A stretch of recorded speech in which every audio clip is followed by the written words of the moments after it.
नमस्कार मित्रों, स्वागत है आप सभी का एक बार फिर से Kumar Gaurav current affair class notes में। और आपका साथी, आपका सहयोगी आज आपके लिए लेकर आया है बहुत ही महत्वपूर्ण क्वेश्चन जो आपके सभी कॉम्पिटेटिव एग्जाम की दृष्टि से बहुत ज़्यादा इंपॉर्टेंट रहेंगे।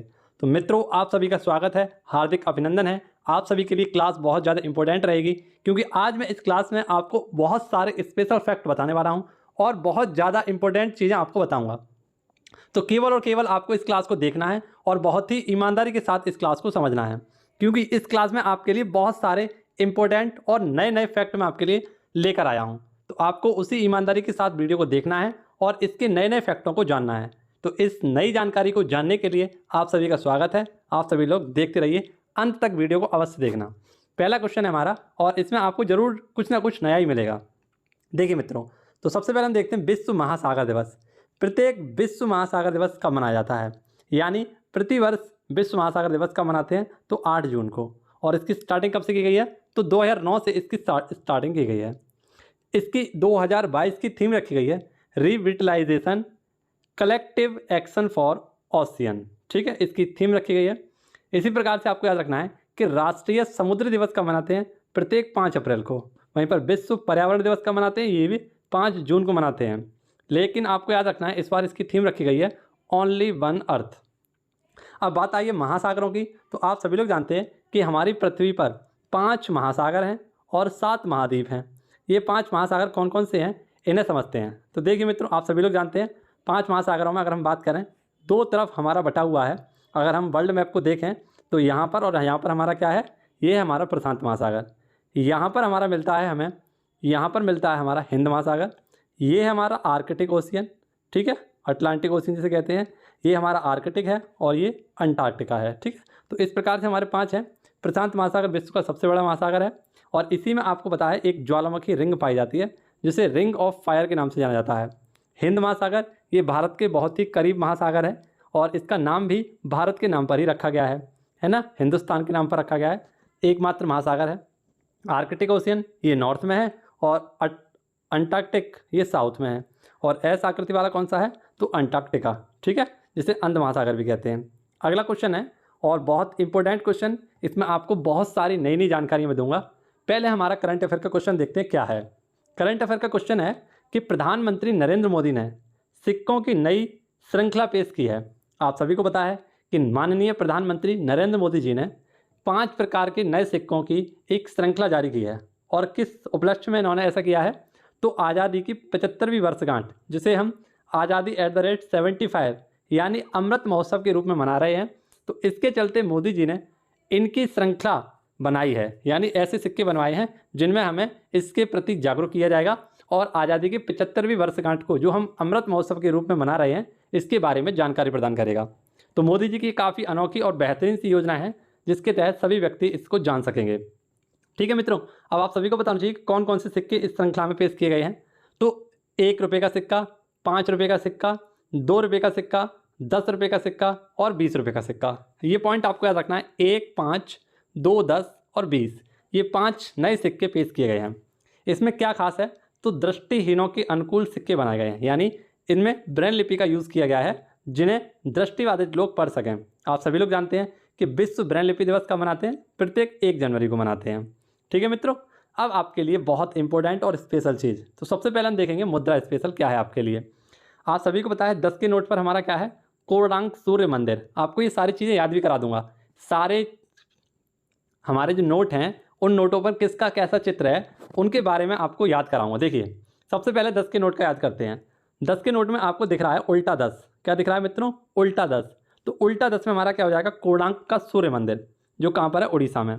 ऐसे रानी की बाव, रानी की बाव आपको दिखना है 100 रुपये। इसमें भी हमें 2 जीरो दिख रहे हैं 100 रुपये में और यहाँ पर भी हमें 2 जीरो दिख रहे हैं। तो ये क्या हो गया? रानी की बाव।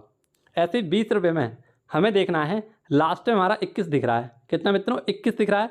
तो हम 1 घटा देंगे और एलोरा की गुफाएं क्या हो जाएंगी? 20 के नोट पर।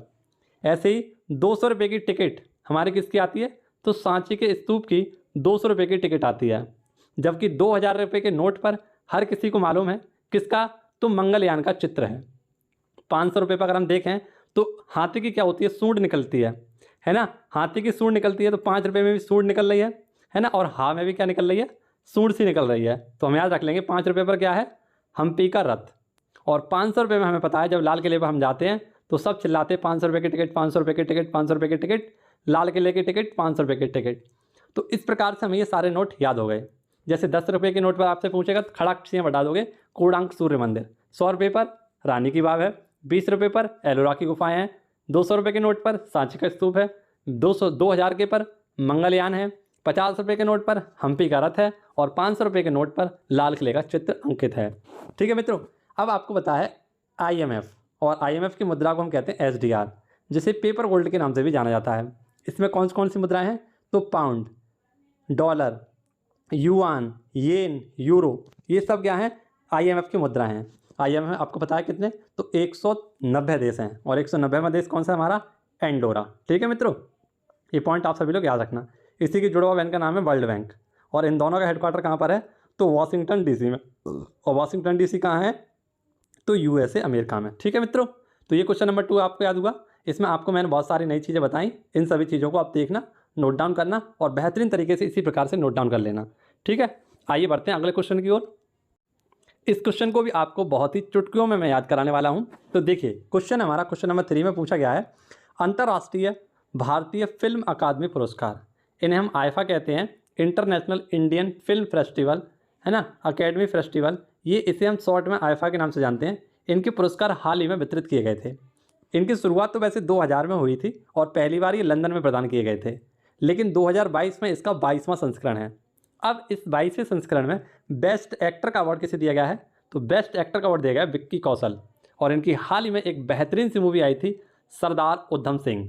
ठीक है मित्रों, सरदार उधम सिंह, आप सभी को ये पिक्चर देखनी चाहिए और आप सभी को यहाँ पर एक चैप्टर क्लियर हो जाएगा सरदार उधम सिंह से। ठीक है, देखना, उसकी सारी कहानी को समझना, आपको बहुत पसंद आएगी मूवी। बेस्ट एक्ट्रेस का अवार्ड किसे दिया गया है, तो कृति सेनन को, और किस मूवी के लिए, तो मिमी इनकी मूवी है। बेस्ट फिल्म और बेस्ट डायरेक्टर का अवार्ड किसे दिया गया है, तो बेस्ट फिल्म शेरशाह, और बेस्ट डायरेक्टर का दिया गया अवार्ड विष्णुवर्धन को। बेस्ट सॉन्ग कौन सा है, तो लहरा दो, ये कौन सी मूवी थी, 83, और किसकी थी, कपिल देव से संबंधित एक बायोपिक बनाई गई थी, इसका नाम था 83। इसमें कौन सा सॉन्ग था, एक लहरा दो। और वहीं पर आपसे बात करें तो आप सभी के याद रखना है बेस्ट मेल सिंगर, तो बेस्ट मेल सिंगर हैं जुबिन नौटियाल। कौन है मित्रों, जुबिन नौटियाल। हम नवा मेरे तू है तो मेरी सांस चले, बता दे कैसे मैं जीऊँगा तेरे बिना, ये वही वाले जुबिन नौटियाल हैं। ठीक है, आप सभी को इनके गाने बहुत पसंद होंगे और थोड़ा सा मैंने भी आपको सुनाने की कोशिश की है। अगला काफ़ी बेसुरा गाया होगा। अगला क्वेश्चन नंबर 4 है आप सभी के सामने, अग्नि 4। ये अग्नि 4 क्या है आप सभी को समझना है, एक बैलिस्टिक मिसाइल है। ठीक है, जो सरफेस टू सरफेस क्या करेगी, वार करेगी। अब इससे समझते हैं और इसके इतिहास की तरफ पीछे की ओर चलते हैं थोड़ा सा। तो 1983 में डॉक्टर APJ अब्दुल कलाम, जो भारत के पूर्व राष्ट्रपति और मिसाइल मैन ऑफ इंडिया थे, इन्होंने एक प्रोग्राम चलाया था जिसका नाम था IGMDP, या अगर यदि हम कहें पूरा समझें तो इंटीग्रेटेड मिसाइल डेवलपमेंट प्रोग्राम, ये चलाया गया था। और इसके तहत 5 मिसाइलों को डेवलप किया गया। कौन कौन सी भी मिसाइल थी, तो पा से आपको याद रखना है पृथ्वी, आ से अग्नि, टी से त्रिशूल, एन फॉर नाग और आ फॉर अग्नि। तो उसी अग्नि वर्जन को बनाया गया है और इसका नाम रखा गया है अग्नि 4। इसका अग्नि नाम 4 क्यों रखा गया है, कि इसका नया वर्जन है और लगभग 4000 किलोमीटर की इसकी रेंज है और 1000 किलोग्राम या ग्राम की जगह किलोग्राम कर लेना, किलोग्राम वजन उठाने में सहायक है। इसीलिए इसका नाम रखा गया अग्नि 4, जो कि एक बैलिस्टिक मिसाइल है। ठीक है मित्रों, समझ में आया, सारे पॉइंट आपको समझ में आने चाहिए। अगला, अगर हमने हाल ही में पढ़ा था अस्त्र मार्क 1, ये कैसी था, तो beyond visual range air to air missile थी, यानी हवा से हवा में वार करने वाला क्या था, अस्त्र मार्क 1। ऐसी पिनाका भारत का सबसे बेहतरीन मल्टी लॉन्चिंग रॉकेट सिस्टम। ये क्या है, 44 सेकंड में 12 रॉकेट छोड़ने वाला एक रॉकेट लॉन्चिंग सिस्टम है। ऐसी हर्मेस, ये भी रॉकेट लॉन्चिंग सिस्टम है और ये USA ने यूक्रेन को दिया है हाल ही में। ऐसी 3 मिसाइल आपको याद रखनी है। कौन कौन सी, तो कौन कौन सी मिसाइल हैं वे, जिरकॉन, किंजल और सरमत। ये रूस की हाइपरसोनिक मिसाइल हैं। ठीक है मित्रों, कैसी, रूस की हाइपरसोनिक मिसाइल हैं। आप सभी को ये पॉइंट याद रखने हैं, आप सभी के लिए काफ़ी इंपॉर्टेंट हैं। अगला क्वेश्चन है, अल्बानिया के नए राष्ट्रपति। तो हाल ही में अल्बानिया के नए राष्ट्रपति बने हैं और ये बने हैं बजराम बेगज। कौन बने मित्रों? बजराम बेगज। ये बजराम बेगज आप सभी को याद होना चाहिए, अल्बानिया के नए राष्ट्रपति होंगे। ठीक है। अल्बानिया की राजधानी है तिराना। क्या है मित्रों? तिराना। ये उत्तर पूर्वी यूरोपीय देश है और इसकी राजधानी क्या है? तिराना। इसकी मुद्रा का नाम है अल्बानियाई लेक और यहाँ के प्रधानमंत्री हैं एडी रामा। ये हैं बजराम और ये हैं एडी रामा, दोनों के नाम में राम है। आप सभी को याद रखना है, एडी राम यहाँ के प्रधानमंत्री हैं और राष्ट्रपति कौन होंगे? तो बजराम बेगज। अब आप सभी को याद रखना है कि ऑस्ट्रेलिया के हाल ही में नए प्रधानमंत्री बनाए गए थे एंथनी अल्बनीज़। पाकिस्तान के नए प्रधानमंत्री बनाए गए थे शहबाज शरीफ। दक्षिण कोरिया के नए राष्ट्रपति बनाए गए थे यो सुक योल और जापान के नए प्रधानमंत्री बनाए गए थे फूमियो किस्दो। ऐसी कुछ प्रमुख राजधानी आपको याद रखनी है। सर्बिया की राजधानी क्या है? बेलग्रेड। बुल्गारिया की राजधानी है सोफिया और सेनेगल की राजधानी है डकार। कौन सी? डकार। डकार ले लो, सेनेगल खा लो। डकार ले लो, सेनेगल खा लो। अगला क्वेश्चन है क्वेश्चन नंबर 6। अगर अभी तक आपने वीडियो को लाइक और शेयर नहीं किया है तो जल्दी से वीडियो को लाइक और शेयर कर दीजिए, तब तक हम अपने अगले क्वेश्चन की ओर बात करते हैं। क्वेश्चन हमारा, world summit of information society WSIC 2022 का आयोजन कहाँ पर किया गया है? तो हाल ही में दूरसंचार और कौशल को बढ़ावा देने के लिए और ऐसे प्रदर्शन की जारी रखने के लिए world summit of information society का आयोजन जिनेवा स्विट्जरलैंड में किया गया था। अब जिनेवा की बात आई है तो जिनेवा से हमें कुछ चीज़ याद रखनी है। जिनेवा स्विट्जरलैंड का एक फेमस शहर है जहाँ पर बहुत सारे अंतर्राष्ट्रीय संगठन के हेडक्वार्टर पाए जाते हैं। लेकिन अगर आपसे पूछा जाए कि जिनेवा की राजधानी क्या है, तो जिनेवा की राजधानी आप सभी लोग तुरंत से फटाक से यहाँ क्या कर देंगे? जिनेवा लगा देंगे। लेकिन वहाँ पर आप गलत हो सकते हैं। इसकी नई राजधानी, माफ़ करना, इसकी राजधानी है वर्न। अगर आपसे पूछा जाए स्विट्जरलैंड की राजधानी क्या है, तो स्विट्जरलैंड की राजधानी है वर्न। और यहाँ पर आप सभी को याद रखना है एक फेमस शहर है जिसका नाम है जिनेवा। और जिनेवा में हमारे बहुत सारे हेडक्वार्टर हैं। अगर हम बात करें वर्ल्ड ट्रेड ऑर्गेनाइजेशन, जिसकी हेड नागोजी ओंकाजा इवेला अपनी चाची जी हैं, इसका headquarter. WHO World Health Organization, जिसके हेड डॉक्टर टेड्रोस हैं, इसका हेडक्वार्टर भी कहाँ पर है? जिनेवा में। वर्ल्ड इंटेलेक्चुअल प्रॉपर्टी ऑर्गेनाइजेशन, जिसे हम विप्पो के नाम से जानते हैं, इसका हेडक्वार्टर भी कहाँ पर है? जिनेवा में। WEP वर्ल्ड इकोनॉमिक फोरम, इसका हेडक्वार्टर भी जिनेवा में है। रेड क्रॉस का हेडक्वार्टर, इसका हेडक्वार्टर जिनेवा में। अंकटाड का हेडक्वार्टर, UNHRC का हेडक्वार्टर, ILO का हेडक्वार्टर, ये सारे के सारे हेडक्वार्टर कहाँ पर हैं? जिनेवा में है। ठीक है, तो ये पॉइंट आप सभी को याद रखने हैं। ये 6, 7, 8 आपके लिए याद रखने हैं, इनसे नंबर बन जाएंगे आपके अगर बने तो। और आपसे ये क्वेश्चन पूछा जा सकता है कि किसका हेडक्वार्टर कहाँ पर है, तो आप याद रख लेना। काफ़ी सरल सी चीज़ है जो मैंने आपको बॉक्स में समझाने की कोशिश की है। अगला क्वेश्चन आपकी स्क्रीन पर रखूँगा। क्वेश्चन है हमारा ब्लू डॉग। कौन सा मित्रों? Blue Duke. ये एक तितली है और हाल ही में सिक्किम राज्य की नई तितली घोषित की गई है जिसका नाम है ब्लू ड्यूक। ठीक है, ब्लू ड्यूक। सिक्किम की बात करें तो सिक्किम के प्रधानमंत्री हैं, सिक्किम के प्रधानमंत्री नहीं, यहाँ के प्रधानमंत्री नहीं, यहाँ के मुख्यमंत्री हैं प्रेम सिंह तवांग। यहाँ के गवर्नर हैं गंगा प्रसाद। और हाल ही में 2 योजनाएं चलाई गई थी यहाँ पर, अम्मा और बहनी योजना। ठीक है, अब आपको बताया केसर हिंद, ये तितली कहाँ की थी? तो अरुणाचल प्रदेश की। ब्राह्म भारती एसिस, ये पौधे की नई प्रजाति थी। हिम तेंदुआ, ये कहाँ का हाल ही में राजकीय पक्षी बनाया गया था? पशु बनाया गया था लद्दाख का। अब हाल ही में हिम तेंदुओं के संरक्षण के लिए 2022 का विटली अवार्ड यानी ग्रीन ऑस्कर दिया गया था। किसे दिया गया था? तो चारुदत्त मिश्र को। और चारुदत्त मिश्र ये पुरस्कार पाने वाले 2 बार पाने वाले व्यक्ति हैं। इन्हें पहली बार कब दिया गया था? 2005 में, और दूसरी बार कब दिया गया है? तो 2022 में, चारुदत्त मिश्र को। ठीक है, तो ये क्वेश्चन भी आप याद रखना, काफ़ी इंपॉर्टेंट रहेगा आपके लिए। अगला क्वेश्चन, पर्यावरण प्रदर्शन सूचकांक 2022, इसे जारी किया है हाल ही में टॉल यूनिवर्सिटी ने। ठीक है, इस चीज़ को आप याद रखना, 2 वर्ष में एक बार इसे जारी किया जाता है।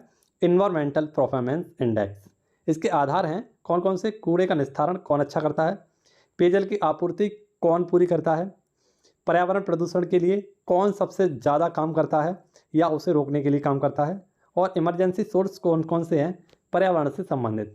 तो इनमें फर्स्ट आया है डेनमार्क, सेकंड आया है UK और भारत इसमें आया है अंतिम स्थान पर। इंडिया 180वीं रैंक प्राप्त करके बिल्कुल लास्ट इस सूचकांक में आया है और काफ़ी दयनीय स्थिति है भारत की। आप सभी लोग देख सकते हैं कि पर्यावरण प्रदर्शन सूचकांक में भारत की रैंक 180 और बिल्कुल लास्ट में आया है। लगभग 1.5 साल हो गए मुझे करंट अफेयर पढ़ाते हुए, किसी भी इंडेक्स में मैंने भारत को अंतिम स्थान पर नहीं देखा था, लेकिन आज वो दिन भी आ गया कि भारत को अंतिम स्थान पर देखना पड़ गया। ठीक है मित्रों, आप सभी लोग याद रख लेना, काफ़ी बकवास सा क्वेश्चन आप सभी के सामने में रखा। क्वेश्चन है हमारा अगला, क्वेश्चन नंबर 9 है बहुराष्ट्रीय शांति वाहिनी अभ्यास। कैसा मित्रों? बहुराष्ट्रीय शांति वाहिनी अभ्यास हाल ही में एक्स खान कॉन्वेस्ट 2022, इसका नाम है अभ्यास का एक्स खान कॉन्वेस्ट 2022। इसका आयोजन कहाँ पर किया गया था? मंगोलिया में। और मंगोलिया में आपको पता है क्या है? गोवी का मरुस्थल है, इसकी राजधानी उलन बटोल है, ठीक है। और सेकंड विश्व की लैंडलॉक कंट्री है। फर्स्ट कौन सी है? तो कजाकिस्तान है, ठीक है। इसमें भारत की तरफ से किसने आयोजन में भाग लिया था? लद्दाख स्काउट ने। और इसमें बहुराष्ट्रीय है तो 16 देशों ने इसमें भाग लिया था। अगला क्वेश्चन है आपके सामने, क्वेश्चन नंबर 10। काफ़ी इंपॉर्टेंट क्वेश्चन है और इस क्वेश्चन के माध्यम से आपको कमेंट बॉक्स में एक आंसर बताना होगा। अभी पूछूंगा आपसे क्या है। पहले क्वेश्चन देखते हैं हमारा क्या है कि झारखंड की ईतू खेलो इंडिया यूथ गेम्स में सबसे कम उम्र की कबड्डी खिलाड़ी बनी है। कौन मित्रों? ईतू। ईतू कर लेना है या नीतू कर लेना, आप लोग याद कर रख लेना। ईतू ईतू क्या बनी है? खेलो इंडिया जो यूथ गेम्स चल रहे हैं हमारे पंचकुला हरियाणा में, चौथे नंबर के, इनमें सबसे कम उम्र की जो महिला खिलाड़ी बनी है, ये कौन बनी है? ये बनी है ईतू, ठीक है। ऐसे ही आपको बताया है कि हाल ही मैंने आपको बताया था मोमजी निशिया। ये मोमजी निशिया 2022 में किस खेल में सबसे कम उम्र की खिलाड़ी बनी है और इन्होंने कौन सा मेडल जीता था? ये बातें आपको कमेंट बॉक्स में बतानी होगी। तो आज की हमारी जो क्लास थी आपको कैसी लगी? आपको पसंद आई या नहीं आई? अगर पसंद आई हो तो लाइक कर देना और कमेंट बॉक्स में बता देना कि आज की वीडियो आपको कैसी लगी थी, ठीक है। अगर वीडियो पसंद ना आई हो तो दोस्तों के साथ बिल्कुल शेयर मत करना, पसंद आई हो तो एक बार शेयर और कर देना। इसी के साथ आप सभी से विदा चाहूँगा। मिलेंगे आप सभी से अगली वीडियो में।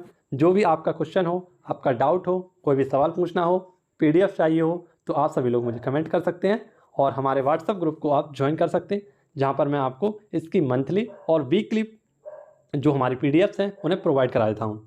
अब तक मेरे एग्ज़ाम चल रहे थे, माताजी की तबीयत ठीक नहीं थी, जिसके कारण मैं आपको वीडियो लाने में प्रॉपर रूप से कामयाब नहीं हो पा रहा था। लेकिन अब वीडियो आप सभी के सामने प्रॉपर रूप से आएंगी, डेली आएंगी। तो आप सभी लोग तैयारी में जुड़े रहिए, क्योंकि कुछ दिनों के बाद ही यूपी पुलिस का नोटिफिकेशन भी आने वाला है और हम उसकी बहुत ही ज़ोरदार तरीके से तैयारी करेंगे, मेहनत करेंगे आपके लिए। धन्यवाद। जय हिंद, जय Bharat, Vande Mataram. Thank you for watching.